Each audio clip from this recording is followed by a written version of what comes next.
Hello, I am Eric. I am here with Steven. I am here with JJ, and I am here with Lloyd. And today we're going to talk about our top plays for the month of October.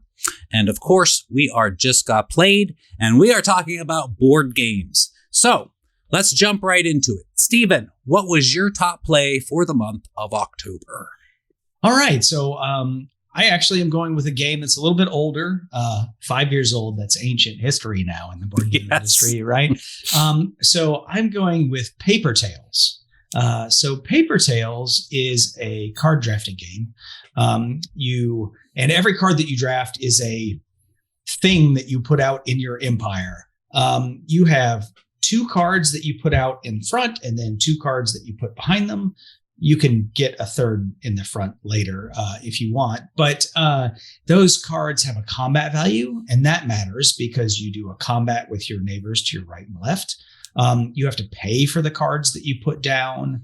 A lot of the cards, they have special actions that they do in the different rounds, or some of them give you resources, things like that. One of the interesting mechanisms in this game is that those cards will actually age and die. Some of them will die the round you play them. Most of them will die in the second round, but you can manipulate those aging tokens as well and keep some cards alive or kill some cards faster, or you get points off of cards dying. There's a lot of different ways to get points in this game, but one of the ways, the main ways to get points besides the wars that I mentioned, is there's also these buildings that you can build. So everybody has the same buildings in a stack of cards, and they can build one of those each turn. And each of the buildings, they can be built on level 1 and they can later be upgraded to level 2. Each one has 2 sides to it. Or if you could afford it right when you play it out the first time, you can go straight to level 2 if you can afford to pay for both sides. I actually have the expansion, so it raises it from 5 to 7 players.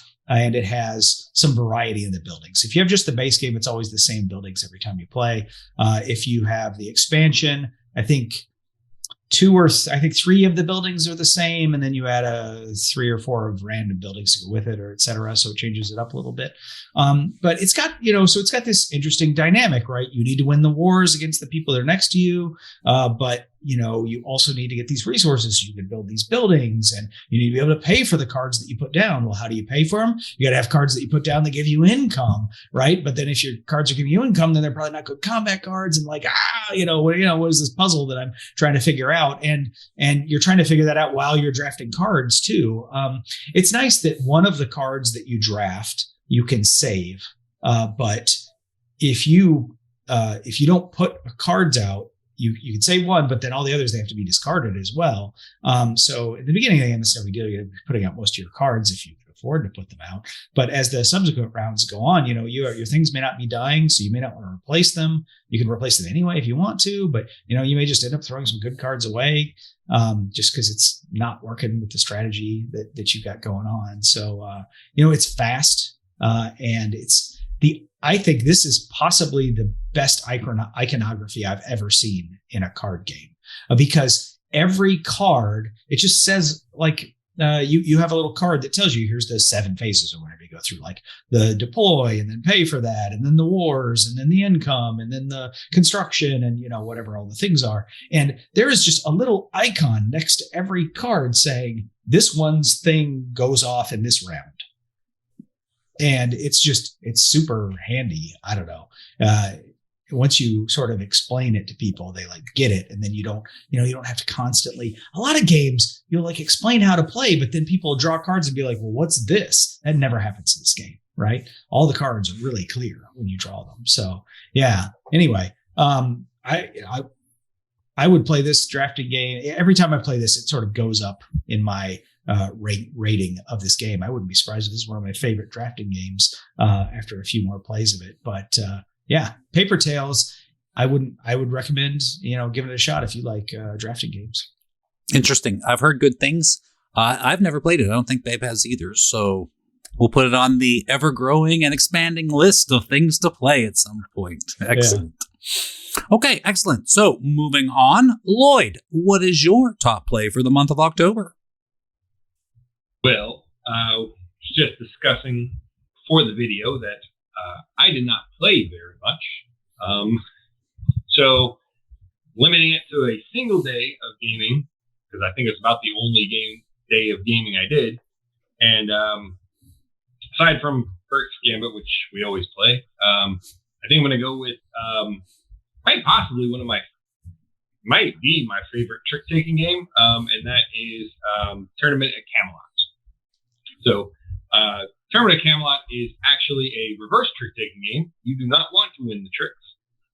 Essentially, everyone is a member of Arthurian legend of some sort, and you are basically the trick-taking aspect is a round of combat, and whoever has the highest card wins the round of combat and does not take any damage.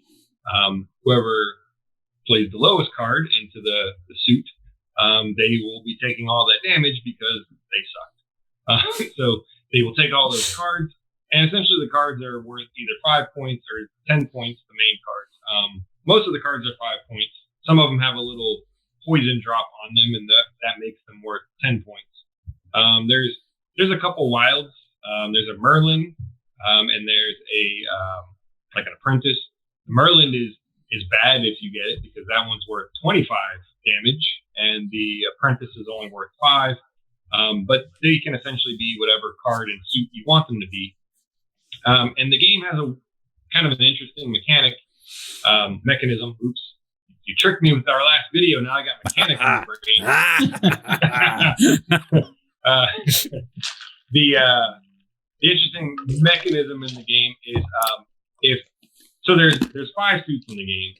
One of the suits is an off suit, but it's not necessarily a trump suit. It's just an off suit that you can play, or you have to play if you don't have the main suit.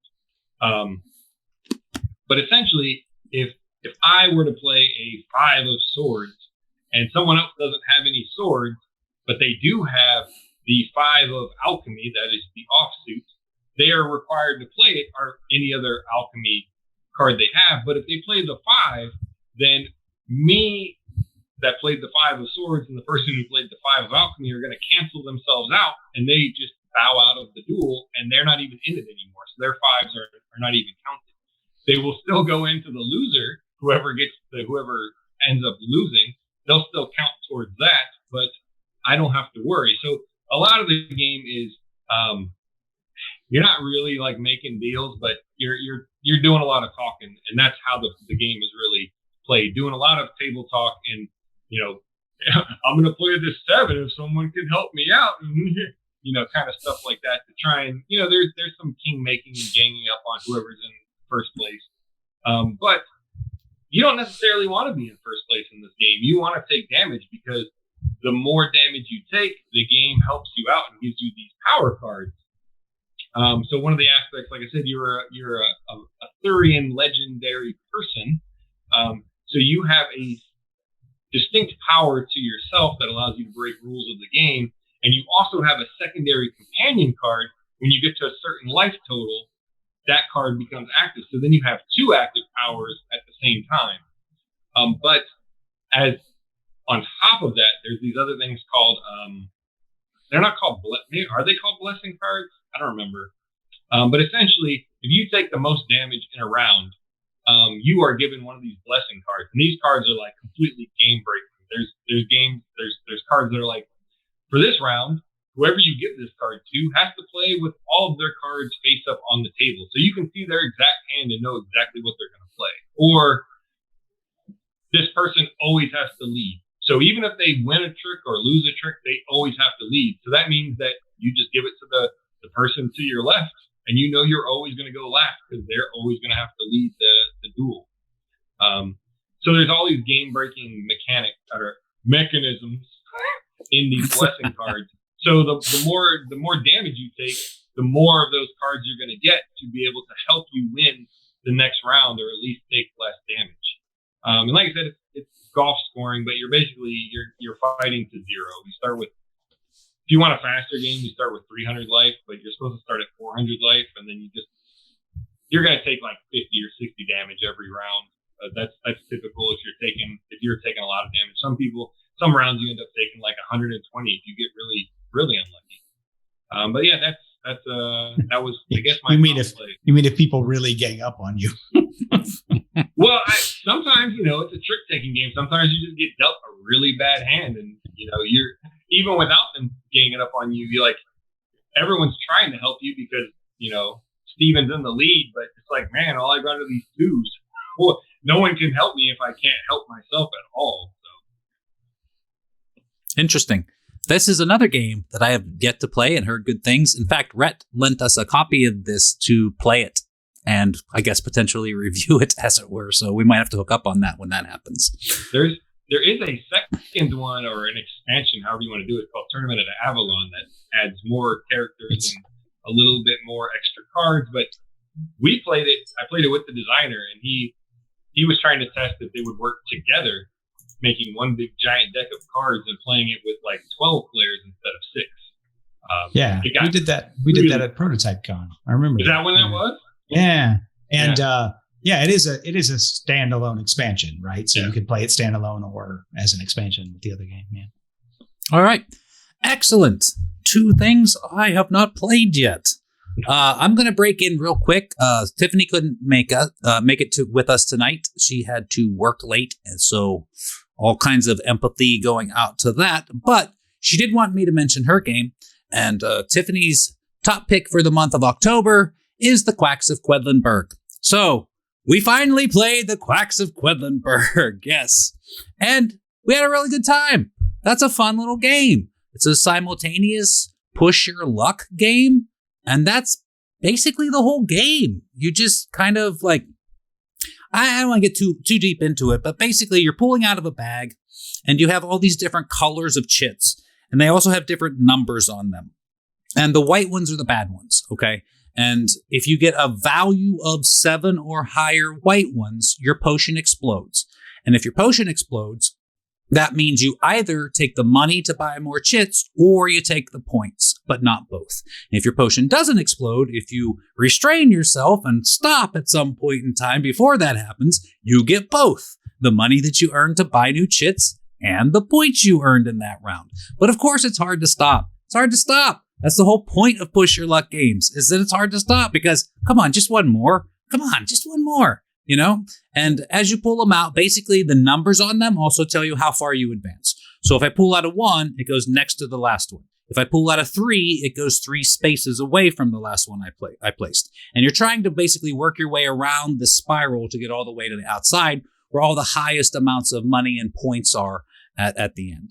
I could get into in depth about what the different chits do, but that actually changes a lot because they have different, placards or whatever you want to call them for each one of the chits. And just depending upon how you set it up at the beginning of the game, one thing might do some completely different than it does the next game that you play it, just because you're using a different definition of what that chit is. But overall, that's Quacks of Quedlinburg. I know it's been hot for a long time. It's one of those things that was always on our list and we just never got around to it. And we finally got around to it, and it was a lot of fun. I'm sure we'll probably be picking it up or getting it for Christmas or something soon. So that's Quacks of Quedlinburg. I introduced this to my kids a couple of months ago. Yeah, I have one of the expansions, the Herb Witches, because it adds an extra player. So we wanted the 5th player. But I got my kids to play it a couple of months ago, and one of my kids will just not stop asking to play this game.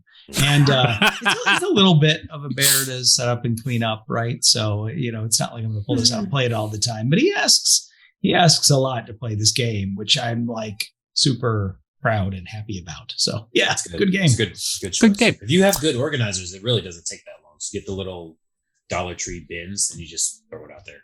Yeah, use the same chits. I have condiment cups. There you go.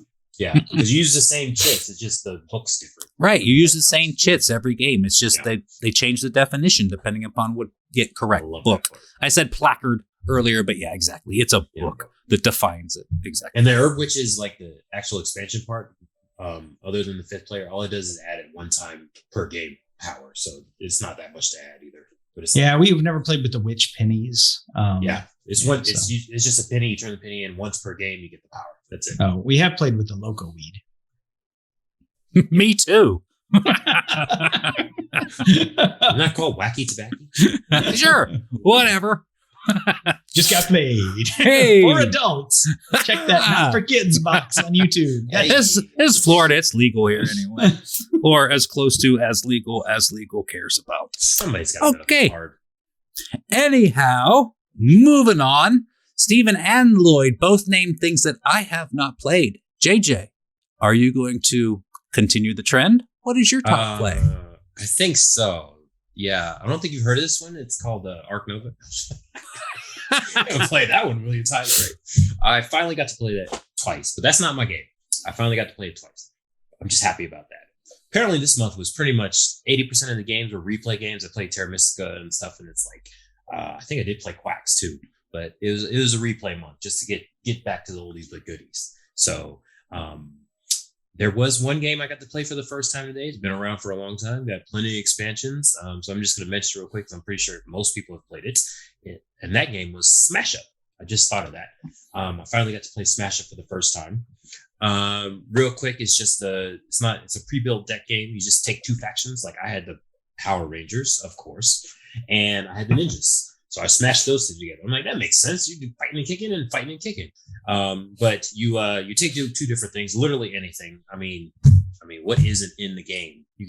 One other person had like ghosts and aliens, something. Yes, it's all the different things, just random stuff they put together. They have the Marvel expansion now, so you can do Marvel people.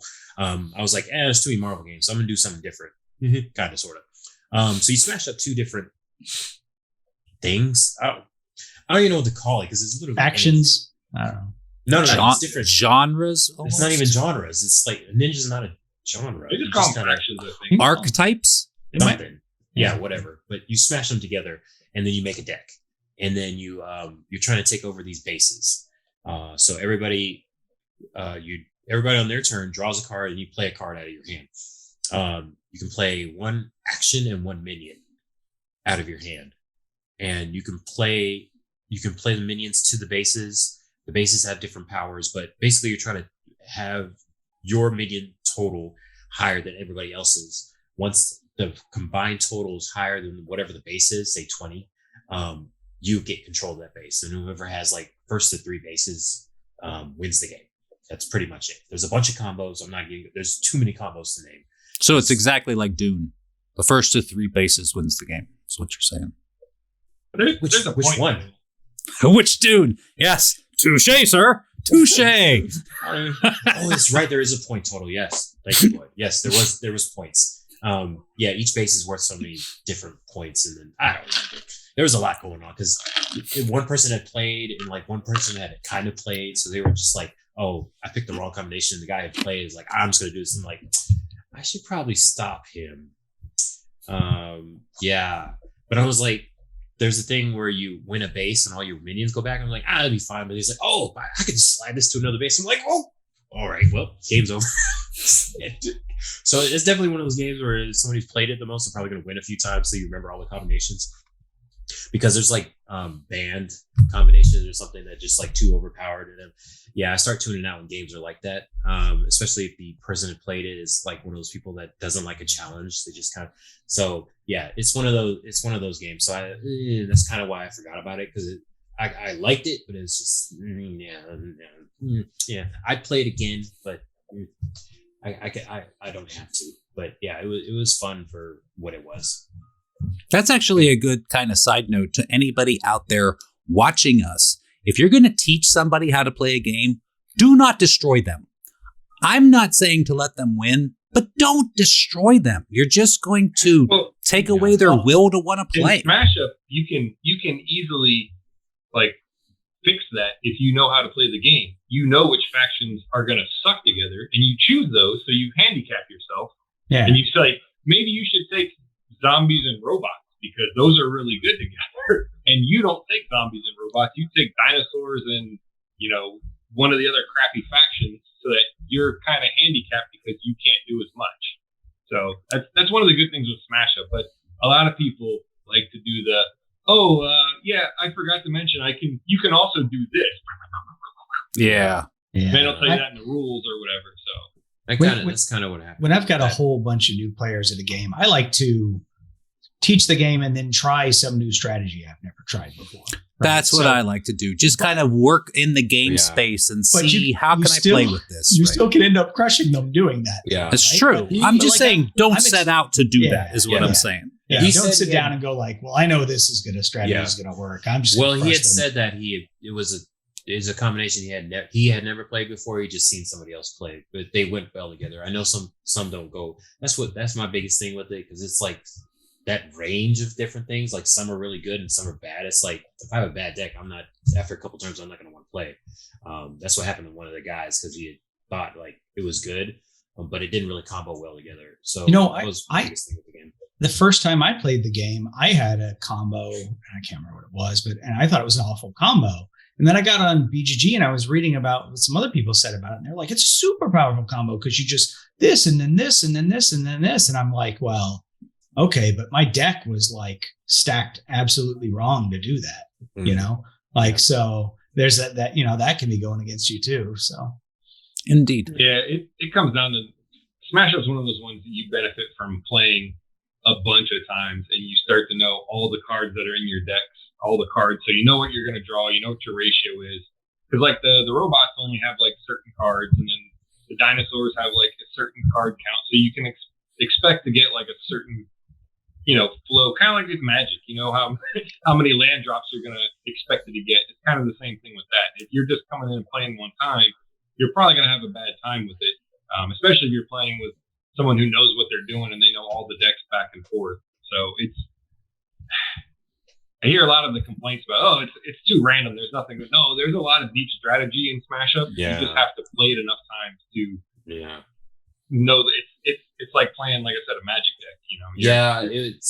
So for me, it would be more like a Magic thing. If there was like tournaments, I'd be into it, but like just a regular like board game, it doesn't really fit like a newbie type thing. I don't know. It doesn't feel like a board game to me. It feels more competitive, like Magic, like Commander or something. I think it's more like Commander type of thing for me. It's gonna like communal, but it's gonna be with competitive people. It wouldn't really work for somebody that's like more casual gamer. They wouldn't like it. So that's why I probably wouldn't pick it up. But if I was playing with a bunch of competitive people, then I would probably pick it up. Cool. Yeah. All right. That is Smash Up, which pretty much just leaves me, I believe. Excellent. I know I say this every time we do one of these things, but this was a hard month, man. I had a lot of good games in this month. Quacks is up there because Babe and I played it the first time. That was a really good game. We played a couple of rounds of Burke's Gambit a few days ago. I absolutely love Burke's Gambit. That's a fantastic social deduction game. We played Tidal Blades. That was in consideration. We played a lot of good games. At the end of the day, though, I'm going with Hadrian's Wall. Oh. I really liked Hadrian's Wall. This is a roll and write, simultaneous play as it goes. It's a little bit different than a regular roll and write because you're not rolling dice. You're not really flipping cards. I mean, you are. That's how you figure out what you're going to get to work with this round. But really, it's about these resources that I have to work with this round. And this is known as the most complicated roll and write, which is probably deservedly so. But at the same time, it's not that complicated, really. Is that true with Twilight Inscription out now? The word is, all right, now I haven't played Twilight Inscription yet. That's definitely on my list of things I want to check out. But the word is that Twilight Inscription looks like the most complicated, but Hadrian's Wall actually is the most complicated. Okay. And not to go off on a huge tangent here, but like I said, I haven't played it. But the word is that the thing that actually helps Twilight Inscription is you have 4 boards, but you can only play on 1 per turn. So that helps you focus in on something. And which I get that because Hadrian's Wall is a gigantic, like, have you ever been to a Greek diner at 3:00 in the morning and they have 15 pages of food that you can order? Like, that's Hadrian's Wall. You can do so many things in this game. And this is one of those games where basically, like, I go here to do this, which gets me a citizen. So I can go over here with my citizen. And now that gave me a builder. Cool. So now I'll take this builder over here and do this. Well, by doing that, that opened up another section of mining. So now I'm going to put one of my servants up there and I'm going to get that. But I got a resource off of that. So now I can build a little bit more of my wall. And this is how your turns go. It's just one thing that ping pongs right off to the next thing. And you have this massive chain of events that happen when you start to play these pieces. And it builds. So the very first turn, it's not going to be 50 different things you do. It's going to be a handful of things because you haven't built up to a lot of this stuff yet. But by the end of the game, it's only 6 turns. The whole game is 6 turns long. And the 6th turn, you got all kinds of things pinging and ponging all over the board, filling these different things in. And I just thought it was a whole lot of fun. It's one of those things where it's like constantly giving you that positive feedback loop of, oh, I did this, I get this. Now I'll go over here and I'll do this. Well, it gave me that. Cool. Now I'll go over here and do this. Well, that gave me a thing too. Awesome. And you just keep rolling through this chain of things that happen. I have no idea how to win the game, but it's really not that hard to play the game because really it's that simple. I take one thing and put it over here, which then gives me another thing probably. And then I take it over here and do this other thing with that, which gives me one more thing probably. And it's just this wide open world of where can I put things to get more things. It's really about how can I get the most actions out of the things that I have in front of me.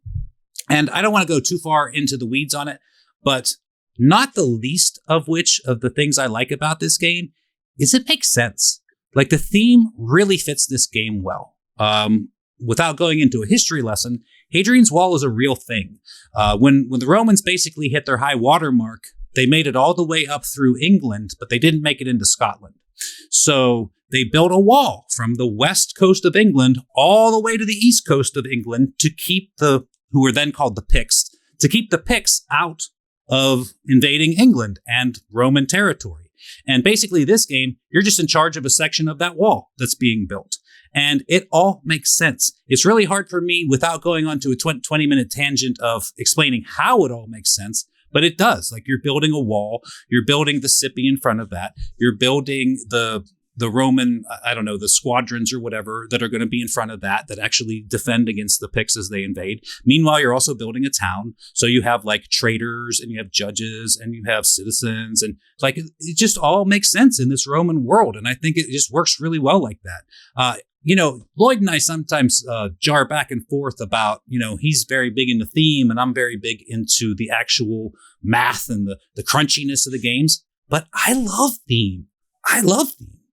It's just not the thing that I go for. But I don't really like an abstract game. It's just moving weird pieces around and stuff. But throw a story on that for me, and I will love that game. And this is a good example of that, because at the end of the day, like I said, it's just a slot machine game where you're turning things in for other things and exploding this over here and doing this over there. But the theme fits it so well. I absolutely loved it. I had a really good time playing it, and that is Hadrian's Wall. What do you think? Anybody played it? I would like to play it, but I have not played it. No. Cool. Well, the pads are about that thick in the box. So believe me, we have enough to play probably into infinity. We'll never get through that many pads in this. Like the people that were playing with, our friends Rob and Mickey, were like, I would laminate this. And then later on, like I pulled out the pads, I pulled them off of, and they're like, wow, there is no need to laminate this. I'm like, I know, right? So that's where we are. Add it to the list. Yes, the ever expanding, never shortening list of things for us to play with each other and then report back to you about it. So if you'd like to see more of all this, give us a thumb and subscribe to us. That encourages us. It gives us that positive feedback loop to keep doing this and keep talking to you about these things. And of course, always come over to our Discord channel. There's going to be a link down here at the bottom. Come in there. Argue with us. Tell us why we're wrong. Tell us what we missed. We have polls up in there all the time about the different kinds of videos that we're going to do, and we do the People's Choice. We didn't do a People's Choice for top plays because, well, that just doesn't really fit the theme so much. That's such a wide open thing. Yeah. It would probably be amazing if people actually agreed on one thing, let alone a couple of things. But anyway, as always, I want to thank you so much for joining us. I am Eric. I am here with JJ, I am here with Lloyd, and I am here with Steven. And Babe was here with us in spirit. We did talk about her game. And that's Tiffany. And all together, we are most of Just Got Played. And I want to thank you for coming in and watching this. And we'll see you next time, y'all. Have a great night.